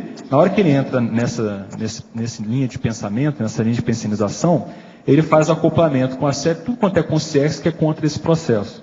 Então, na verdade, o que acontece com essas personalidades é que eles são verdadeiros embaixadores da baratrosfera, né, se manifestando nessa dimensão aqui. Tudo a partir dessa hipercriticidade a priorota, ou seja, com a priorismose, com o pensamento antecipado, sem uma visão verdadeiramente científica, que é você estar aberto para ir lá e ver os fatos como eles são, independente se são fatos ou se são parafatos. Albert Bettolf Max, Encenologia, página 6, 5ª linha. Como realizar bem a identificação dos oniropenseres mesclados às vivências multidimensionais? A gente estava discutindo que esse é um assunto bem complexo. Tem casos que vão ser mais simples, tem casos que vão ser menos simples. O importante é a pessoa, primeiro, ela saber que a sua imaginação, as suas fantasias, os seus oniros, os seus pensamentos, os seus sonhos, eles podem estar influenciando nas suas percepções parapsíquicas. Primeira coisa é a pessoa ela ter como base o seguinte, pode ser que um fenômeno que eu esteja vivenciando, ou que eu vou vivenciar, ele não seja totalmente limpo na hora que eu estiver experimentando. E ela tendo isso como base, ela vai começar a analisar. Então, por exemplo, normalmente essas experiências, quando elas começam a entrar o onirismo, a questão da racionalidade, da lógica, da sequência dos fatos nessa experiência, ela costuma ser um pouco deturpada, não costuma ser uma coisa muito lógica e racional. Isso já é um indicador. Um outro fator que a gente vê, por exemplo, no caso de projeções aí, que é a questão de você estar em determinados ambientes, na hora que você relacionar com determinadas consciências, você usar a movimentação das energias, esterilizar energias para poder fazer essa identificação, dado que a energia tem esse efeito diagnóstico. Olha, eu só vou ler aqui, você já respondeu, mas eu tenho que falar para você dizer que você já respondeu isso. É outra pessoa. Em Fatologia, página 7, linhas 3 e 4. Poderia nos detalhar a tendência neurofisiológica de buscar padrões, mesmo quando inexistentes, para completar eventuais incongruências paraperceptivas. Li tudo. Agora, fala aí. Responde de novo, tudo bem. Já falou. Agora, em Parapatologia, página 7. A função diagnóstica do campo energético homeostático, linhas 5 e 6, e o ruído paracognitivo, linha 8. Tá. O que a gente vê, por exemplo? Quando você, pegando o exemplo aqui de cursos de campo que a gente faz aqui na Conscienciologia, por exemplo, lá o ECP2, ou por exemplo lá o campo progestoterápico lá da OEC, ou alguns outros que existem aqui. Quando a pessoa está presente nesse campo, a tendência é que nesse momento a pessoa comece a perceber muitas coisas de si. Por quê? Porque esse campo homeostático, que é feito às vezes a partir do próprio EPICOM, ele propicia com que a pessoa ela mexe com as energias da pessoa, e no momento que mexe com as energias, aquela realidade que estava mais obscura, que estava mais escondida, ela começa a aparecer. Então a pessoa começa a ver os fatos. Né? Então, muitas vezes também, determinados chakras que estão bloqueados, ou que aparecem na hora da movimentação das energias, ou que eles ressaltam, tem alguma relação, mostra alguma coisa em relação ao processo intraconsciencial do indivíduo. E isso aí são indicadores, né, para ela ver assim, às vezes a pessoa está trabalhando com as energias e sente lá o cardiochakra. Muitas vezes você vai ver a pessoa tem lá alguns problemas emocionais a serem tratados. E por aí vai, né, nos demais chakras também ocorre isso. E a questão do ruído paracognitivo determinadas informações extrafísicas que podem afetar a interpretação do parafenômeno que a consciência está vivenciando. Minha mãe vem sendo tratada de câncer há 3 anos. Essa semana ela recebeu a notícia de que o câncer voltou e se espalhou ainda mais. Ela está aberta a fazer as técnicas energéticas, ainda mais por ser espírita há mais de 20 anos e conhecer suas obras. Isso facilitou o abertismo para Atares e viu que a TACOM até o momento não ajudou. Na opinião do senhor, o que poderia fazer para ajudar a ela, além de trabalhar as energias e higienização da consciência, remoção de bagulhos energéticos? Quanto tempo poderia fazer o arco voltaico? Quantos minutos e em quantas vezes? O que mais o senhor sugeria? Poderia me orientar melhor? Olha, se ela é espírita, hoje tem um médium aí que está fazendo muito sucesso, até internacional, é o tal João de Deus, né? Agora, é um homem que é doido por dinheiro, e tem gente que vai lá e que não dá efeito nenhum, mas tem outros que se sentem bem. Médium de efeito físico é sempre assim. Tem uns que curam, tem outros que ficam só mais ou menos do mesmo jeito, e tem outros que ficam até aborrecidos com o negócio. Então aí depende do que é.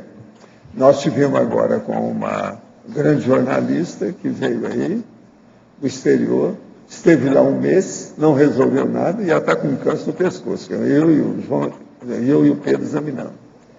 De modo que, se ela é espírita, tem esse João da Baliânia, pensa nisso, às vezes resolve.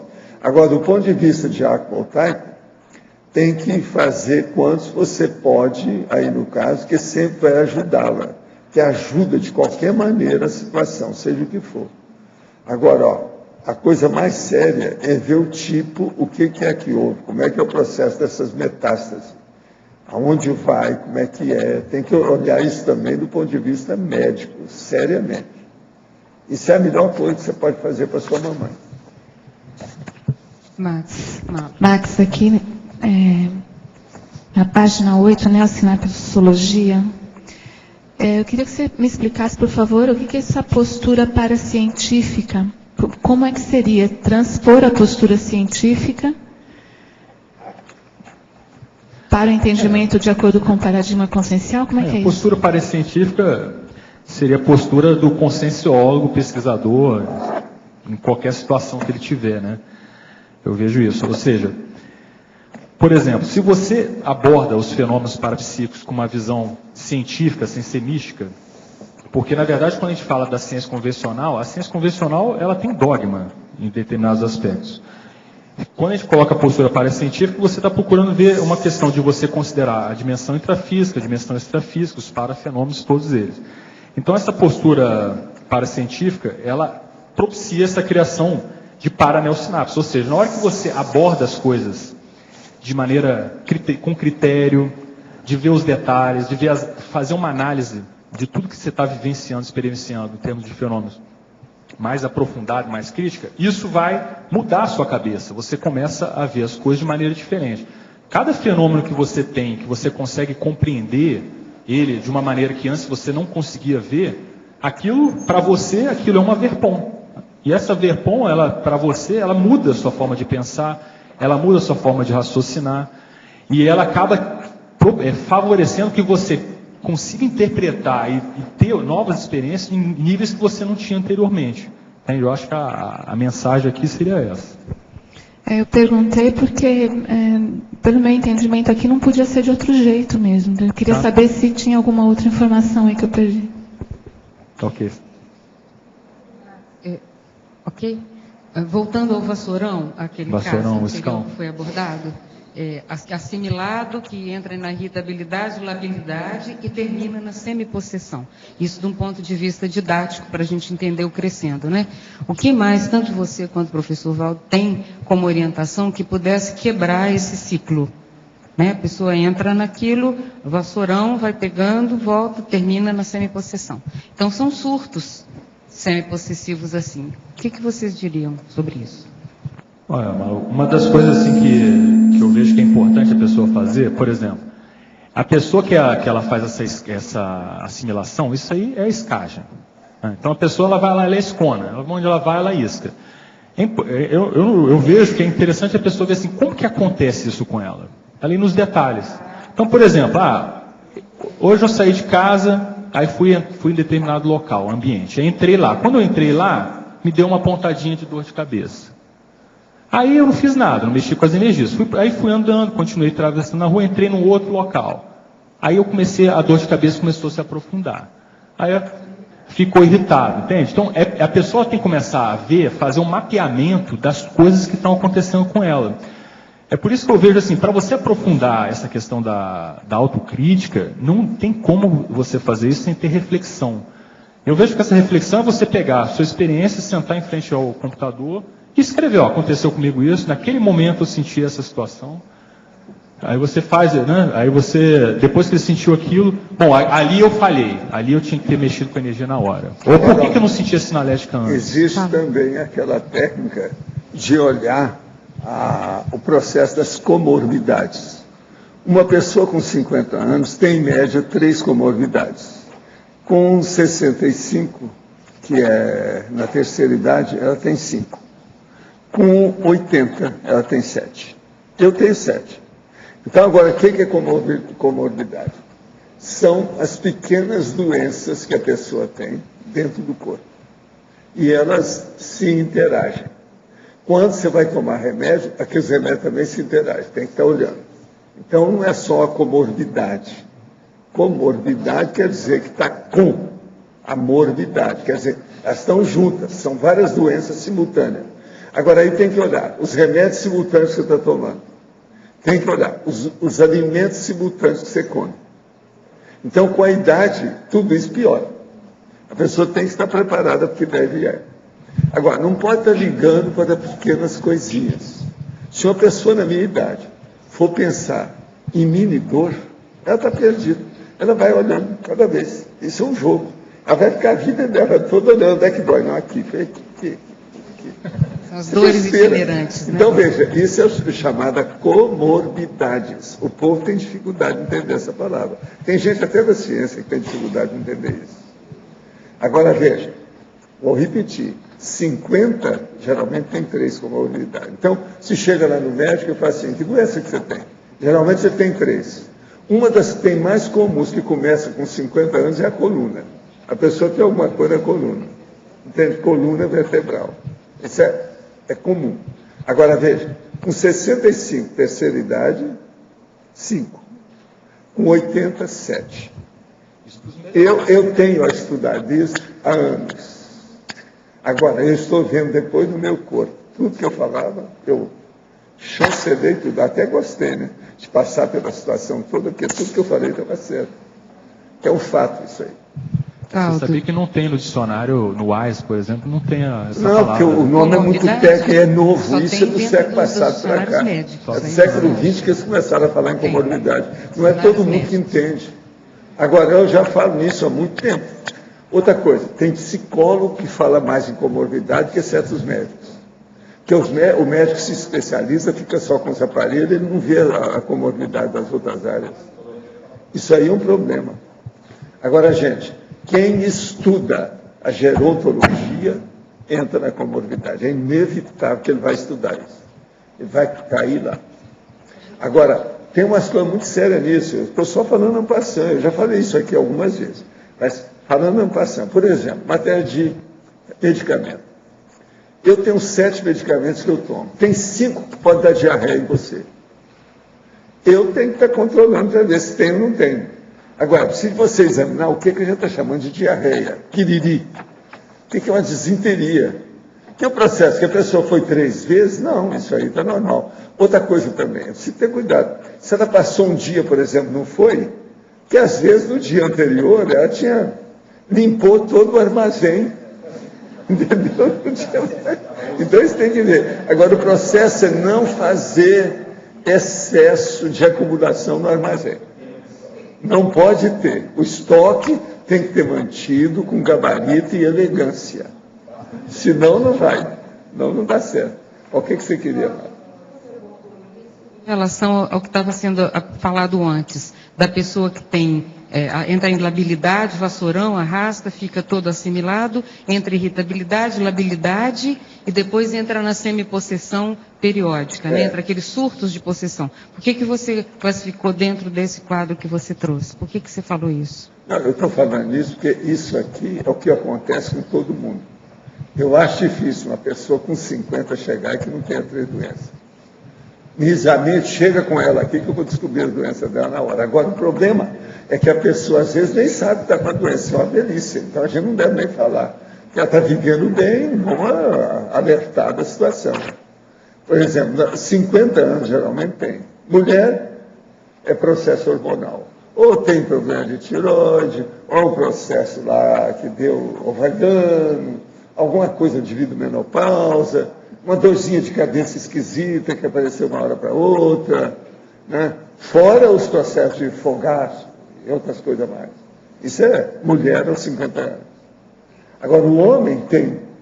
Às vezes, por exemplo, ele vem se queixar que a libido caiu, que não é mais do mesmo jeito.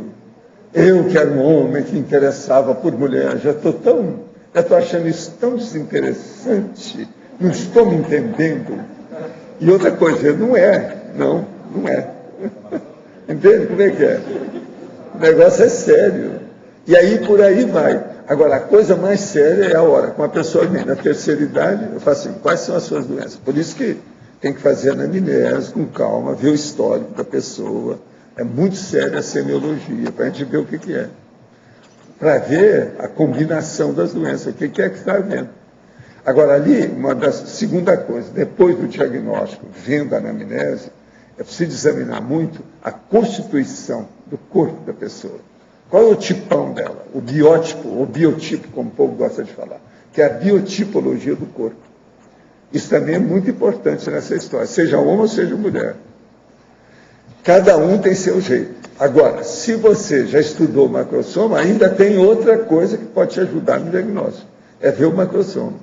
Se de ver se o cara é Marcus Planck, se ele entende, tem algum processo hiperrenálico, alguma coisa nesse sentido. Essas coisas existem, não adianta querer fugir, isso é da fisiologia. Agora, com o tempo, nós todos nos alteramos. Ninguém é igual. De um ano para outro, a vida da pessoa pode mudar toda, a partir do corpo. Então a gente tem que levar isso em consideração. Agora, então eu digo para vocês, uma pessoa, por exemplo, na minha idade, mesmo eu, que o povo acha que eu não tenho a idade que eu tenho, igual a dona que chegou para mim aí no mês passado e falou, não, esse negócio de 80 anos, isso é bobagem, né? Você deve ter uns 60, não vem dessa. Agora, essa barba está preta aí. Dona falou isso para mim. Quer dizer, é o jeito dela, por causa da minha disposição, esse negócio, sabe, senta, levanta. Eu sou o cara da dança, né, do saltimbanco, de fazer ginástica. Eu tenho banho atlético, esse negócio todo, né? Ando na esteira. Então é isso. Agora, veja, mas, na verdade, nessa idade, o maior companheiro que você arranjou é o banheiro.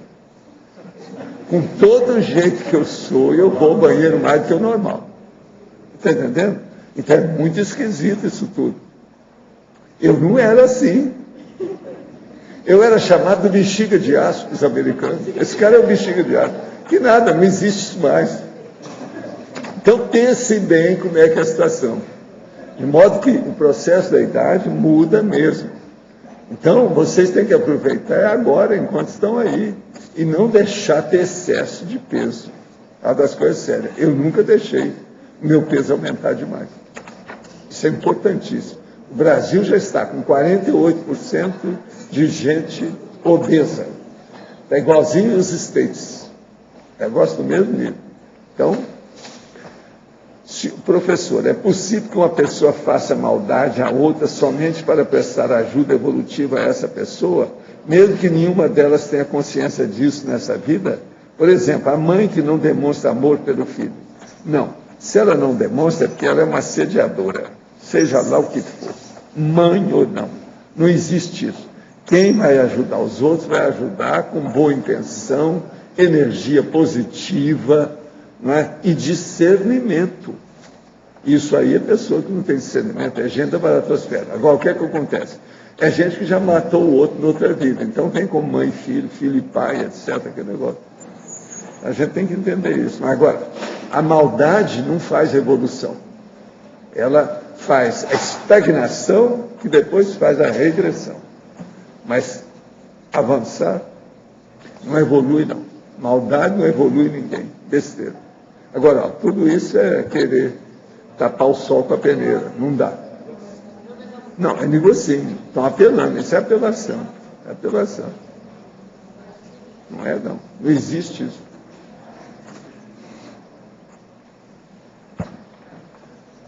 Gente, vocês têm o Max aí ainda por 5 minutos. Aproveitem. Max, perdão. Vou fazer uma pergunta aqui.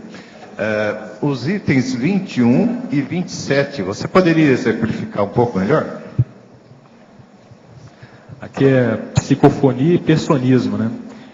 O personismo é um fenômeno que a pessoa pode manifestar, por exemplo, um médium que seja um médium psicofônico. Na hora que ela está falando, em vez de ela estar falando a informação de que ela está captando de uma consciência, ela pode estar falando algo dela mesmo, por exemplo, de uma vida passada que ela teve, né?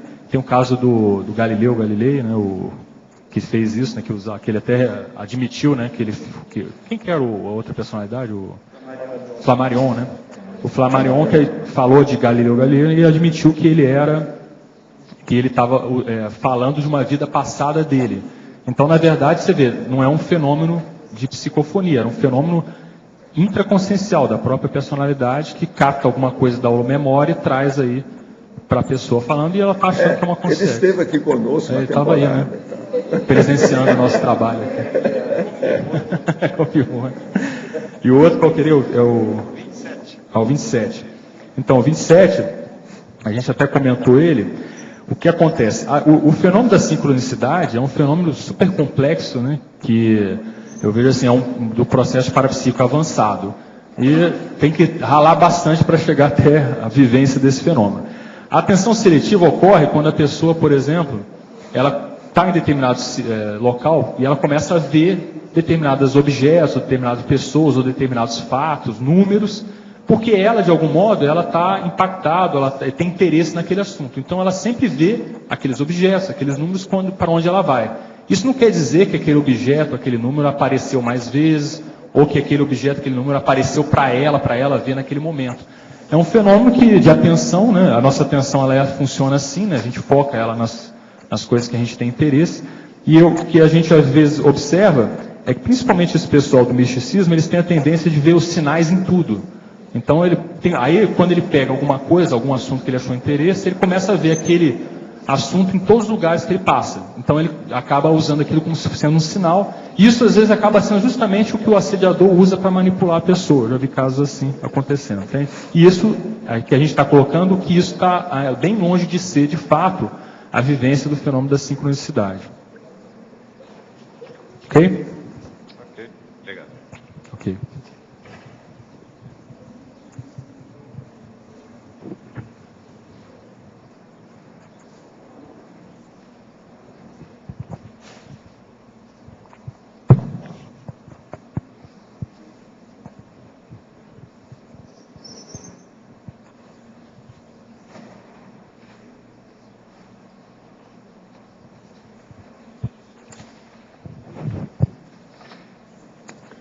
Zé Marcos, nós agradecemos muito você, eu espero mais os outros 200, tá certo? Então, você precisa trabalhar com isso. Você mostrou aí que ele é bom de verbete, não é isso? Tem que dar um jeito. Os nossos comerciais, por favor. Obrigada. As pontuações da tertúlia de hoje foram 116 assinaturas no livro de presença, 24 perguntas presenciais, 9 perguntas respondidas online, 32 votos presenciais, 9 votos online. Só lembramos que hoje, às 18 horas, no Discernimento, será o lançamento do livro do professor Rodrigo Medeiros sobre clarividência. Hoje temos 4 recados. A mim, curso Pacificação Íntima, Ana Paula e Pedro, curso Formação de Conscienciólogo Pesquisador, Glínia, Imersão Processioterápica, Rosa, Programa Verbetografia. Boa tarde, eu estou aqui para convidar vocês a participarem do curso Pacificação Íntima, que eu e o professor Mário Oliveira estaremos dando no dia 13 de maio, no Discernimento, na sala de aula da ACIP. Esse é um curso sem pré-requisito, em que eu vou estar apresentando todo o meu resultado de pesquisa pessoal no périplo da saída do belicismo para uma postura da paz. E é o curso de um dia, e na parte da tarde o professor Mário vai estar, então, colocando um campo bioenergético em que nós vamos estar treinando a pacificação de ambientes. Além disso, eu gostaria só de lembrar rapidamente que daqui a uma semana ocorrerá o curso da precocidade parapsíquica, também um curso da CIP com o professor Mário e a professora Carla, e no dia 1º de maio, que é um feriado, ocorre o curso de EV. As inscrições do precocidade ocorrem no CAEC e as demais inscrições na sala da CIP com a Mércia, ou pode ser diretamente comigo ou com a Bárbara. Ok? Obrigada e até lá. Boa tarde a todos. Gostaria de convidá-los para participar do curso de formação do Conscienciólogo Pesquisador.